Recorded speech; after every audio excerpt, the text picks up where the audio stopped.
Hey, thanks for clicking Weather on Demand for UpperMichiganSource.com. I'm Sean Householder. We check in this morning with a temperature of 30 degrees at Marcy, Totes, and Marquette. A stiff north wind gusting to around 40 miles an hour. You'll notice, though, that the barometer is on the rise, and that would usually be an indication that weather is clearing out. But we'll talk about what that means for us. Lake effect snow advisory for the western counties expires at lunchtime. That leaves Baraga, Marquette, and Alger counties under that advisory until 2 p.m. That's where we see the most persistent lake effect snow and those gusty winds. There's also a lakeshore flood advisory for the same counties until this afternoon. Some of those high winds whipping up those waves to around 10 to 15 feet or so. So there could be some minor beach erosion, some coastal flooding for you folks that maybe have already been seeing some of that with the water level so high. Temperatures, look at this, generally right around that freezing point or maybe a few ticks below, and that's how we start our day. But there's also some warmer spots near the shorelines especially, so you may have dealt with some snow pellets, maybe a touch of rain.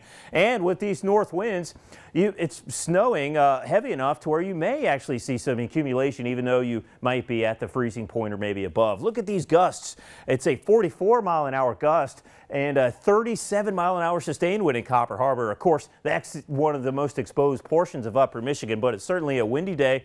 Local satellite and radar shows those lake effect snow bands centered, converging right over north and central Upper Michigan.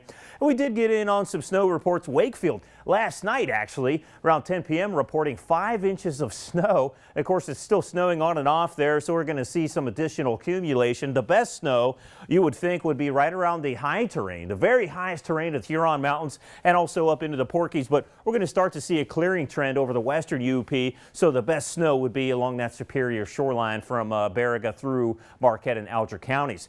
Spanning way out, and this is key too, we're talking about that raising high pressure, that Canadian Arctic high settling into these high plains, and this is a strong low, definitely digging right into that trough over the eastern United States, and that'll develop a secondary low over the Atlantic coastline, causing some big problems. Kind of a rare event for these guys into the Tennessee River Valley. But for us, the high pressure is crucial because with this high, it's kind of battling it out for stability over this deep low pressure system. And that's what brings all these gusty north winds in. We also have some cold air filtering in. You can see they're into the teens up into the Dakotas, right under that axis of high pressure, and that's kind of going to move overhead tonight, setting up shop. So for today, those snow showers begin to diminish through the afternoon. They're going to taper off, but still going to be most consistent along the Superior shoreline.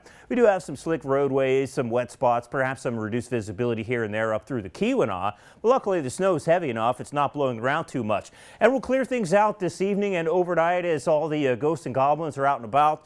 And for postseason football as well. Tonight's going to be a cold one if you're going to be out too late, and it's going to be a cold start Saturday, but I think that high keeps a dry but cool forecast into the weekend. Back to today, we actually see some clearing early to mid-afternoon over the far western UP.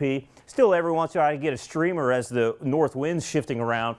The best snow shower activity and cloud coverage right over north and central. Warmest south central, upper 30s. And east of Marquette, you're still under the gun for some of those lake effect snow showers, low 30s for highs there.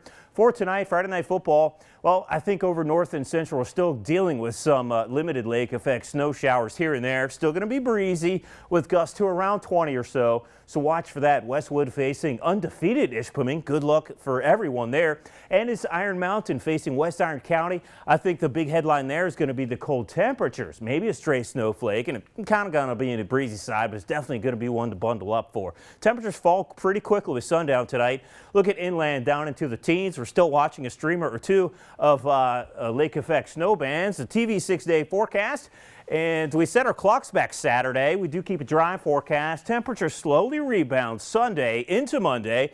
And then a new cold front works in Tuesday for a mix of rain and snow. It kind of looks like a roller coaster of temperatures, but all in all, it looks average or maybe even above average through next week. Have a great weekend. Stay safe. Thanks for watching.